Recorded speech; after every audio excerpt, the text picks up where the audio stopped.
ایک سادی نے مثال لکھی ہے، سوکنوں کی بات سناتے ہیں تو کہتے ہیں کہ ایک شخص نا مٹی کی بیوی بنا کے نا اس پہ دوپٹہ ڈال کے اپنی بیوی سے کہنے لگا یہ تیری سوکن ہے. تو شام کو واپس گھر آیا تو اس نے مٹی کی عورت بھی ساری توڑ ڈالی تھی. یہ غصہ ہوتا ہے نا اپنے شریک پہ. مشرکین مکہ رسول کریم صلی اللہ علیہ وسلم کے بارے میں معاذ اللہ باتیں کرتے تھے تو حضور اللہ کے دیے ہوئے علم سے انہیں جان لیا کرتے تھے. ایک دن وہ باتیں کر رہے تھے تو باتیں کرتے کرتے نا مشرکین مکہ نے عجیب بات کر دی. نادان تھے نا، جانتے نہیں تھے، عجیب بات کر دی. کہنے لگے آہستہ بولو، کہیں محمد صلی اللہ علیہ وسلم کا رب سن نہ لے. آہستہ بولو، اونچی بات نہ کرو، کہیں مصطفیٰ کریم علیہ السلام کا خدا سن نہ لے. تو اللہ نے آیت نازل کر دی، فرمایا نادانو وَأَسِرُّوا قَوْلَكُمْ أَوِ اجْهَرُوا بِهِ. آہستہ بولو یا اونچا بولو. اور شارحین نے مفسرین نے لکھا ہے نہ بھی بولو، آہستہ بولو یا اونچا بولو یا بے شک تم کوئی بات زبان سے ادا نہ بھی کرو. انہ علیم بذات الصدور، رب تو تمہارے دلوں کے حال جاننے والا ہے. اسے تو پتہ ہے تم نے سینے میں کیا چھپایا ہے، حسد چھپایا ہے کہ رشک چھپایا ہے، عداوت چھپائی ہے کہ محبت چھپائی ہے. اسے تو پتہ ہے، اسے خبر ہے، اس لیے کہ وہ نظر ہی تمہارے دل پہ رکھتا ہے. اسے پتہ ہے تمہارے اندر کیا ہے.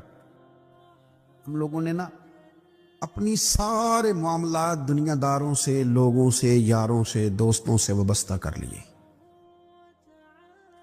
ہمیں تعریف بھی بندوں سے چاہیے، ہمیں اچھے ہونے کا جو ڈگری ہے وہ بھی بندوں سے چاہیے.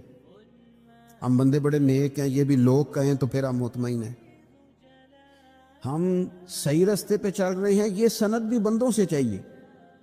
ہر بات پر اعتماد خلق، ہر وقت لوگوں پر ہی دھیان، لوگوں پر ہی توجہ، لوگوں کے معاملات ہی ڈسکس کرنا. بھئی یہ تو تیرے ذمہ ہی نہیں. تجھے تو کہا گیا ہے کہ وَمَن يَتَوَكَّلْ عَلَى اللَّهِ، تو اپنے رب کی ذات پر بھروسہ کر. فَهُوَ حَسْبُ، وہ تیرے لیے دنیا میں بھی کافی ہو جائے گا، آخرت میں بھی کافی ہو جائے گا. وہ تیرے لیے کافی ہے تیرا رب رسول. تو اللہ رسول کی جانب توجہ کر. ہماری ساری معاملات بندوں کے ساتھ مطلب فلانے کو کیا مل رہا ہے، فلانا کدھر جا رہا ہے، فلانے کے پیسوں پہ میرا کتنا حق ہے، فلانا آگے نکل گیا، فلاں پیچھے رہ گیا، فلاں نے محبت سے نہیں دیکھا، فلاں نے یہ کر دیا. آپ ساتھ چھوڑیں، یہ تو ہر وقت تو ذکر آپ کو اللہ کا کرنا تھا. یا ایھا الذین آمنوا اذکروا اللہ ذکرا کثیرا وسبحوہ بکرۃ وعصیلا. یہ جو آپ ہر وقت بندے کر رہے ہیں یہ تو آپ کو حکم ہی نہیں ہے. آپ نے تو ہر وقت اللہ اللہ کرنی تھی. تو جو کام کرنے کا تھا وہ چھوڑ دیا، جو نہیں کرنا چاہیے تھا اس پہ بحث شروع کر دی. پھر دل کے اندر مد و جزر خراب ہوتے ہیں، قلبی واردات بگڑ جاتی ہیں، حسد پیدا ہوتا ہے، انسان کو لالچ پیدا ہوتا ہے، انسان حریص ہو جاتا ہے، انسان لوگوں سے عداوتیں پال لیتا ہے. کبھی ایسا کام نہ کرے. شہد بڑا میٹھا ہوتا ہے. عرب کے اندر ایک درخت پایا جاتا تھا، ایلوا اس کو کہتے تھے. اس طرح ہمارے ہاں نیم نہیں ہوتی، کڑوا ترین اس کا ذائقہ ہوتا ہے. اور آپ کچھ دیر اس کو پانی میں ڈال دیں تو پانی بھی سارا کڑوا ہو جاتا ہے، چونکہ اس کے خمیر میں رب کریم نے کرواہٹ رکھی ہے اور حکمت ہے. اس کرواہٹ کا بھی اپنی جگہ فائدہ ہے. لیکن حضور سید عالم صلی اللہ علیہ وسلم نے ایک مثال بیان فرمائی اور وہ بڑی سمجھنے کی ہے. حضور مثالیں دیتے تھے تو کمال ہو جاتی تھی. بڑے سے بڑا ان پڑھ بندہ بھی اس کی روح تک بات اتر جاتی تھی. کریم محبوب علیہ السلام فرمانے لگے کہ اگر ایلوا درخت کے کچھ ٹکڑے شہد میں ڈال دیے جائیں نا تو شہد سے زیادہ میٹھی چیز کوئی نہیں ہوتی. تو حضور فرماتے ہیں کہ وہ ایلوا کا درخت جو ہے وہ شہد کو بھی بگاڑ دیتا ہے، اس میں کرواہٹ پیدا کر دیتا ہے. حالانکہ وہ بڑا میٹھا تھا، اپنی جگہ اس کی مٹھاس میں کوئی کسی قسم کی کمی نہیں تھی، لیکن وہ ایلوا کے درخت نے اسے بگاڑ دیا. اللہ کے محبوب فرماتے ہیں جس طرح ایلوا کا درخت شہد کو تباہ کر دیتا ہے نا، اس طرح حسد آدمی کے ایمان کو تباہ کر دیتا ہے۔ ایمان بڑی میٹھی چیز ہے، بڑی حسین چیز ہے، لیکن جب حسد آ گیا نا، حسد ہے کیا؟ حسد بندوں سے نہیں ہوتا، یہ سمجھ لیں۔ حسد کا مطلب، حسد کی لغوی تعریف یہ ہے کہ یہ سمجھ لینا کہ یا اللہ اسے نہیں دینا چاہیے تھا، مجھے دینا چاہیے، یہ تعریف ہے۔ تو حسد ہوتا کس سے ہے؟ حسد دراصل بندے پہ نہیں کیا جاتا۔ حسد کا معنی یہ ہے کہ آپ اللہ کی تقسیم پر اعتراض کر رہے ہیں۔ آپ کا کہنا یہ ہے کہ یا اللہ یہ تقسیم ٹھیک نہیں ہوئی، معاذ اللہ، یہ ادھر چلا گیا، یہ تو ادھر آنے والی چیز تھی۔ تو یہ آپ نے ڈائریکٹ جو مقابلہ شروع کیا، معاذ اللہ، یہ تو آپ نے اللہ کی تقسیم کے ساتھ شروع کر دی۔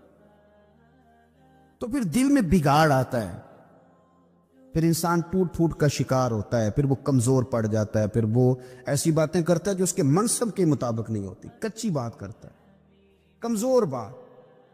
اللہ بہتر جانتے ہیں کون سی چیز اس نے کہاں رکھنی ہے۔ رب کی حکمت پر اور اس کی دی ہوئی توفیق پر راضی رہنا ایمان کا تقاضا ہے، لیکن ہمیں تو چاہیے تقسیم اپنی مرضی کی۔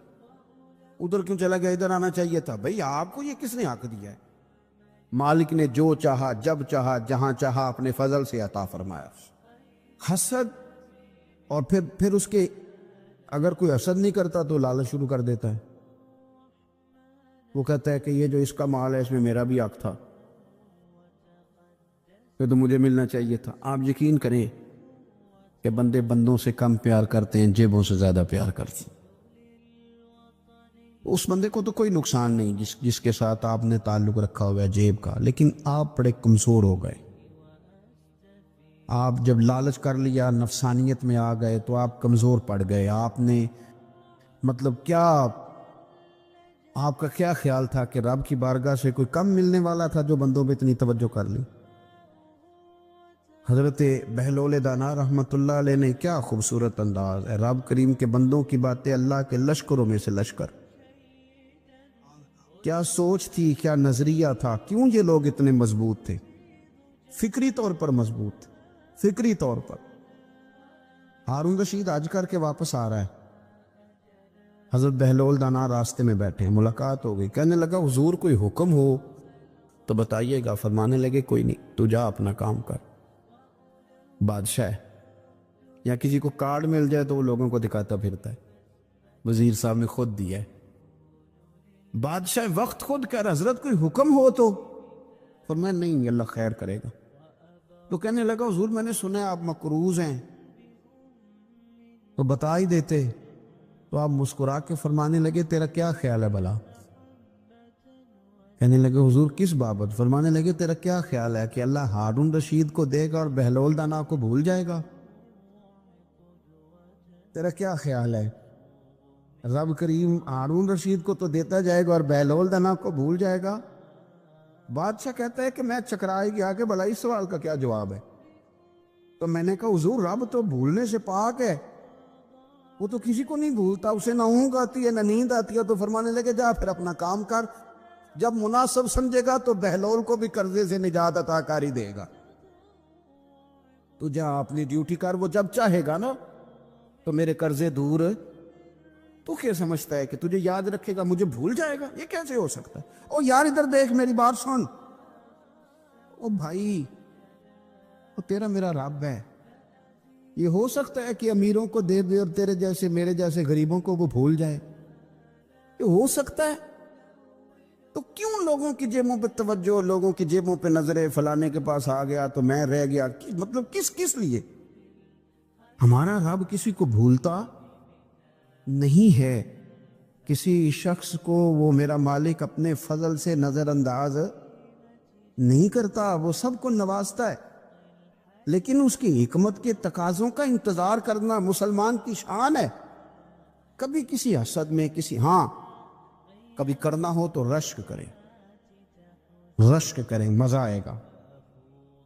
اور یہ رشک کرنے کا نا، رشک کا معنی کیا ہے؟ حسد کا معنی یا اللہ اسے نہیں دینا چاہیے تھا، مجھے دینا چاہیے تھا، اور رشک کا معنی یا اللہ تو نے دیا ہے، کیا بات ہے، اسے دیا تو کیا بات، اگر تو نے دیا تو مالک جچا بھی ہے، اگر تو نے دیا ہے تو نظر بھی آیا ہے، اگر تو نے دیا ہے تو پھر کیا بات ہے، کمال ہو گئی، وہ نظر آ رہا ہے۔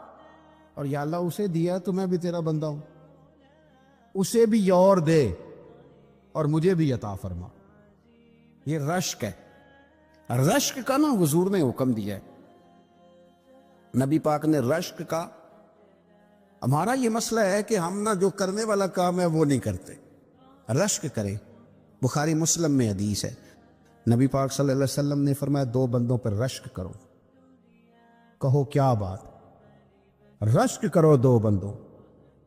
یا رسول اللہ کون کون سے؟ فرمایا ایک وہ مالدار جسے اللہ دولت دے اور وہ صبح بھی رب کے رستے میں خیرات کرے اور شام بھی رب کے رستے میں خیرات کرے، یہ قابل رشک ہے۔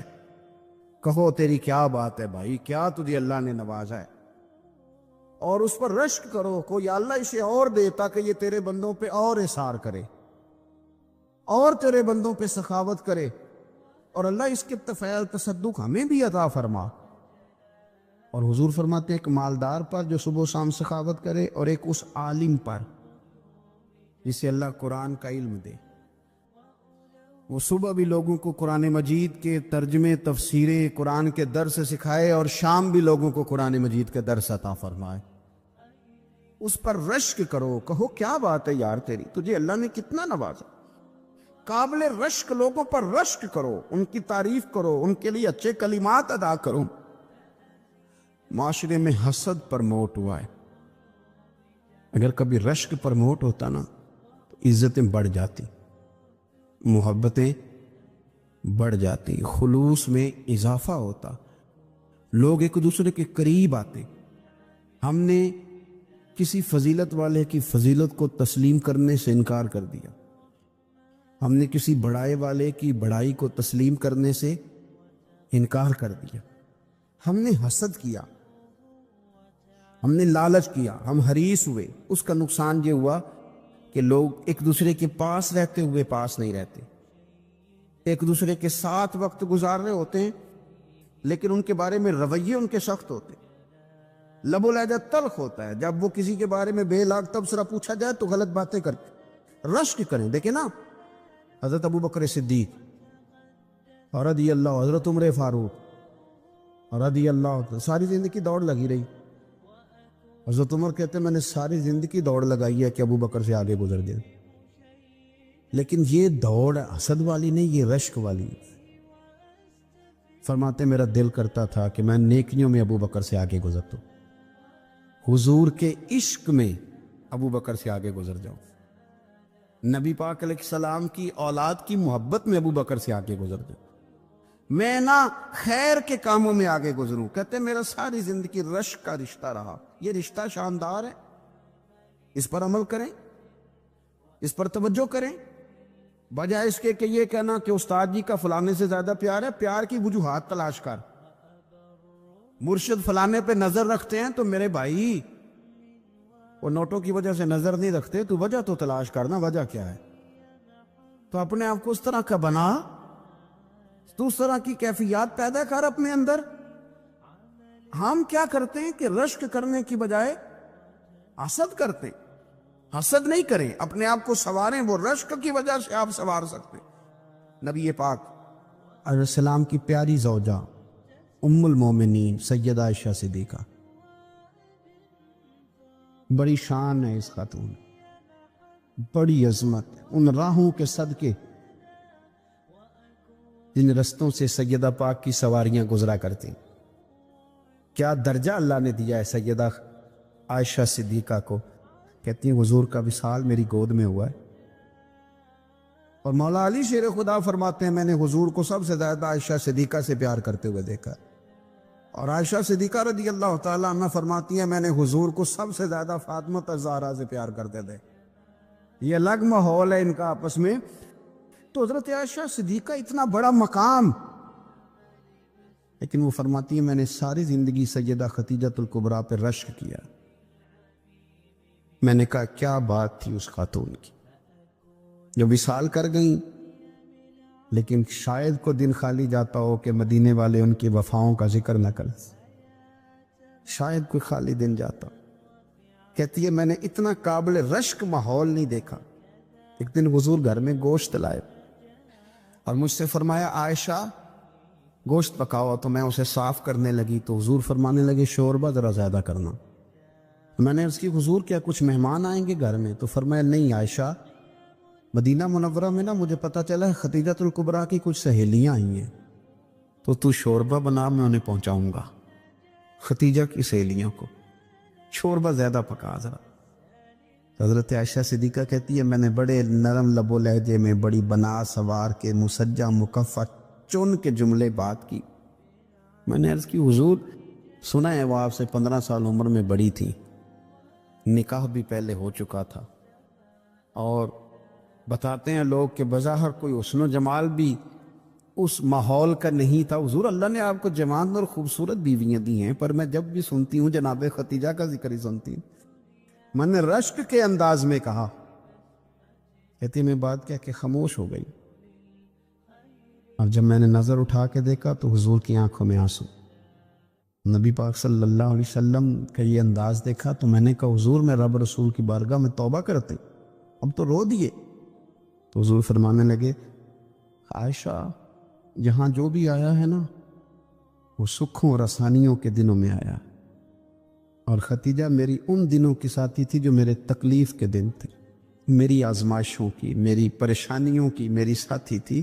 جب لوگ مجھے تکلیف دیتے تھے میں گھر جاتا تھا تو مجھے کہتی تھی حضور آپ تو صلہ رحمی کرتے ہیں، غریبوں کا بوجھ اٹھاتے ہیں، آپ تو لوگوں کے ساتھ محبت سے پیش آتے ہیں، حضور آپ پریشان نہ ہو، آپ کا رب آپ کو ہمیشہ عزت ہی عطا فرمائے گا۔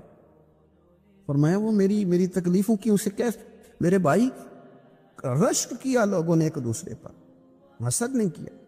ہم تو نا جی اپنی مرضی کے فیصلے کرتے کرتے پیچھے رہ گئے۔ اس سال میرے گاؤں کے میلے کی بھیڑ میں جو گم ہوا وہ ایک بھکارن کا لال تھا، اس غریب کو تلاش تھی متاع خلوص کی، اور مخلوق چپ رہی کہ یہ مشکل سوال تھا۔ پھر کوئی شخص ایسا بچا ہی نہیں جس سے لوگ امید کریں، توقع کریں کہ مجھے یہ اپنا کندھا دے گا میں سر رکھ کے رو لوں گا۔ کوئی ایک ایسا شخص ملا ہی نہیں جس کے بارے میں لوگ کہیں کہ بڑا مخلص ہے یار۔ اتنی بڑی میرے محبوب کی امت، ہر حکومت غلط، ہر شخص غلط، ہر بندہ برا، ہر جماعت بری، اللہ کی رضا کے لیے کچھ لوگوں کے لیے فروغ محبت کا بھی فریضہ سر انجام دے۔ کیسے لوگوں کو یہ بات سمجھائی جائے؟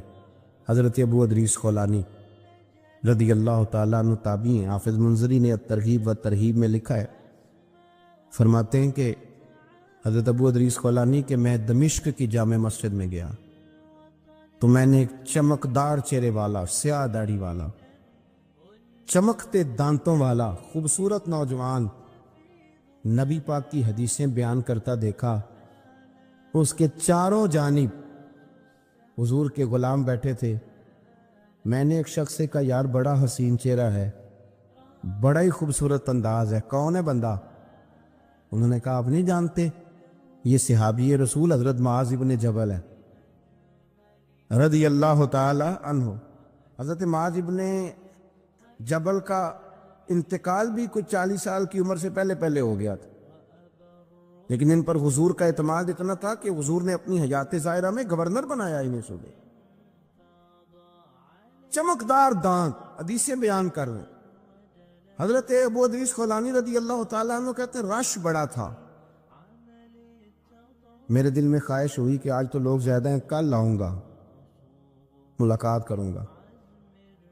کہتے ہیں اگلے دن میں اپنی طرف سے سب سے پہلے گیا، پر حضرت معاذ ابن جبل تو مجھ سے پہلے مسجد میں موجود تھے اور وہ نفل پڑھ رہے تھے، اللہ اللہ کر رہے تھے۔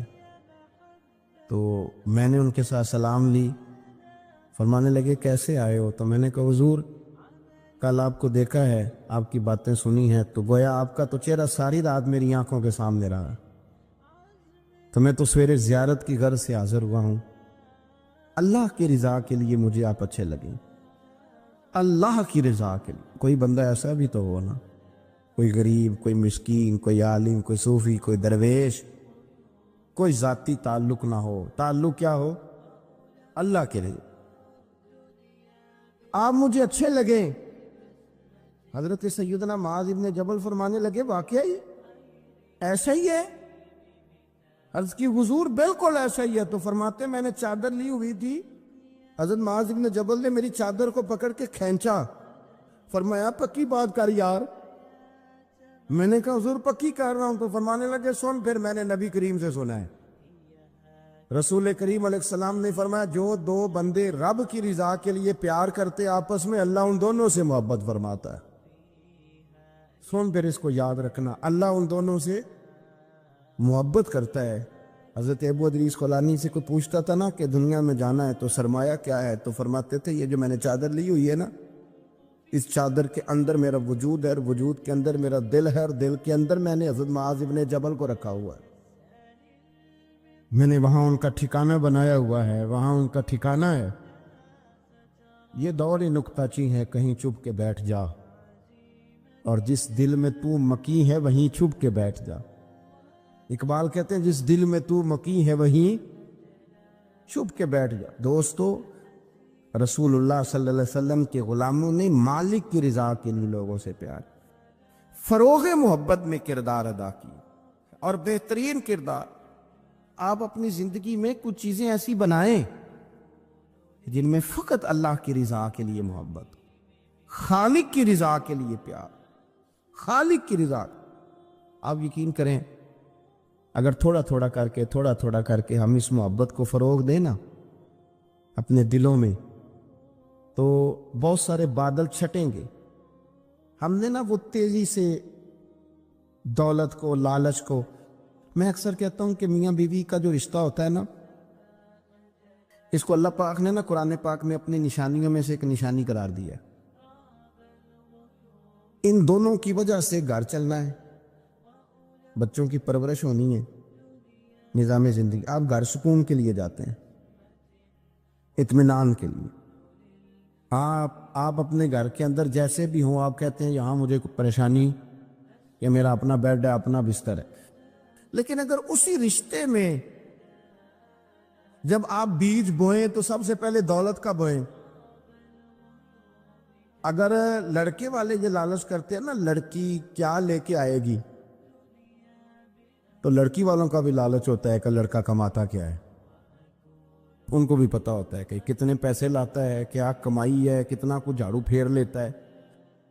آپ نے جب بنیاد یہ رکھی، مجھے دیانتداری سے بتانا کہ پورا نیک ہو، پورا شریف ہو، پورا پرہیزگار ہو، لیکن دولت صحیح نہ کماتا ہو تو رشتہ آسانی سے ہو جاتا ہے۔ وہ بس سارا کچھ ٹھیک ہے، چلو کمائی تھوڑی سی کم ہے، وہ مشکل سے گزارا ہوگا، وہ کہتے ہیں نہیں جی نہیں، بھوکے تو نہیں نہ مرنا۔ کیوں؟ ہم نے اس کے اندر جب دولت کو شامل کر لیا، آ گئی دولت، تب جس رشتے کی بنیادی دولت پہ ہوگی وہاں آپ وفا تلاش کریں گے، وہاں ہم خلوص تلاش کریں گے، وہاں ہم للہیت تلاش کریں گے۔ اللہ کرے ہو جائے، لیکن وہ ہمارے مائنڈ سیٹ میں یہ بات ہوتی ہے کہ یہ جو معاملہ ہے یہ گڑبڑ ہے۔ اگر رضا الہی مقصود ہو، اگر اللہ کی رضا مقصود ہو، حضرت فاطمہ بنت قیس ایک صحابیہ تھی، انہیں طلاق ہو گئی، ان کے لیے دو رشتے آئے، ایک حضرت عبد الرحمن ابن عوف کا مالدار ترین آدمی تھے، اور ایک حضور کے غلام تھے، وہ بڑے غریب تھے، مسکین تھے۔ ان کے والدین کی خواہش تھی کہ عبد الرحمن ابن عوف سے شادی ہو جائے، وہ بھی تو بڑے نیک ہیں، پارسا ہیں، عشرہ مبشرہ ہیں۔ حضرت فاطمہ بنت قیس نے کسی بندے کی ڈیوٹی لگائی، کہنے لگی پتہ کرو نبی پاک کی رضا کیا ہے، حضور کی رضا کدھر ہے؟ تو پتہ چلا حضور کی خواہش غریب کی طرف ہے۔ تو وہ خاتون اپنے ماں باپ کو کہنے لگی میرا نا اس غریب سے رشتہ کرا دو۔ انہوں نے کہا پتر، بیٹیوں کے بارے میں ماں باپ بڑے احساس ہوتے ہیں، ہم چاہتے ہیں کہ عبد الرحمن ابن عوف مالدار ہے تو وہ بھی تو نیک ہے نا، حضور نے دنیا میں جنت کی بشارت دی، اور ان کا بڑا اعزاز ہے، حضور نے ان کے پیچھے نماز پڑھی، بڑا مرتبہ، بڑا مقام والا صحابی ہے، وہ تو غریب آدمی ہے، اور پھر حضور نے حکم تو نہیں نہ دیا، خواہش کا اظہار کیا ہے۔ اس بی بی کے جملے بڑے شاندار ہیں، کہنے لگی آپ مجھے اللہ کی رضا کے لیے نا میرے نبی کے حوالے کر دیں، مجھے امید ہے اللہ رسول مجھے کبھی ضائع نہیں فرمائیں گے۔ مجھے حوالے کرے رسول کائنات. چھوڑیں کو ضروری ہے دنیا داری ہر طرف دیکھنا. کہیں کوئی کام ایسا بھی تو ہونا جو محبت کے زور پہ ہو, جو محبت کے لیے ہو. کوئی ہمارے پاس بڑے سارے لوگ آتے ہیں, بڑے سارے لوگ آتے ہیں, اور ہم اس قابل بھی نہیں جتنے لوگ آ جاتے ہیں. میں صحیح کہہ رہا ہوں, بالکل کوئی حیثیت نہیں, 1% بھی. جب پلٹ کے دیکھتے ہیں تو شرم آتی ہے کہ یار اتنی دور سے بندہ چل کے آ گئے, اس کو کیسے سمجھائیں, کس طرح کر کے. تو ایک آدھ دن پہلے ایک بزرگ آ گئے اور وہ اچھے صاف ستھرا ان کا مزاج تھا, بڑے شاندار. تو میں زیارت کے لیے ہوں. تو میں نے کہا زیارت شیارت والا تو کھاتا کوئی نہیں, چلو آپ آ گئے ہیں تو کوئی حکم کریں. تو کہنے لگے کوئی حکم نہیں, میں اللہ کی رضا کے لیے آیا ہوں.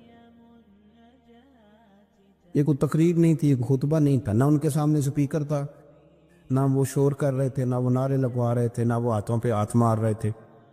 اور اس بندے نے کہا اللہ کی رضا کے لیے آیا ہوں, تو وہ بھی رو پڑے تو میں بھی رو پڑا. ختم ہو گئی بات. اب بات کو سمجھیں, یہ اتنا تگڑا رشتہ ہے نا یار. کسی رشتے کے بیچ برادری ہوتی ہے, کسی رشتے کے بیچ خاندان ہوتا ہے, کسی رشتے کے بیچ قبیلہ ہوتا ہے, کسی رشتے کے بیچ رنگ نسل ہوتی. وہ کتنا تگڑا رشتہ ہے کہ دو بندوں کا رشتہ ہو, ایک بیچ میں خدا ہو, دوسرے محمد مصطفیٰ ہو. آپ کتنا اسے مضبوط رشتہ سمجھیں گے جس کے بیچ اللہ رسول ہو. اتنا تگڑا رشتہ, اتنا مضبوط تعلق, اتنی وسعت اس کے اندر. اللہ کی رضا کے لیے حضرت موسیٰ کلیم اللہ اعلیٰ نبینا علیہ الصلوۃ والسلام سے رب کریم نے فرمایا, کہا اے موسیٰ میری رضا کے لیے بھی کوئی کام کیا ہے؟ حضرت موسیٰ علیہ السلام نے عرض کی یا اللہ میں نے تبلیغ کی. تو فرمایا وہ تو آپ کی ذمہ داری تھی. امام غزالی نے روایت لکھی ہے, اے اللہ میں نے آپ کے تمام احکامات پہ عمل کیا, موسیٰ وہ تو آپ نے کمال کیا, اللہ کے پیغمبر ہیں. میری رضا کے لیے تو یا اللہ تیری رضا کے لیے کیا ہے؟ تو رب کریم نے فرمایا کسی بندے سے صرف اس لیے پیار کیا ہے کہ وہ اللہ کا بندہ ہے, فقط اس لیے پیار کیا ہو کہ وہ اللہ کا بندہ ہے, فقط اس لیے.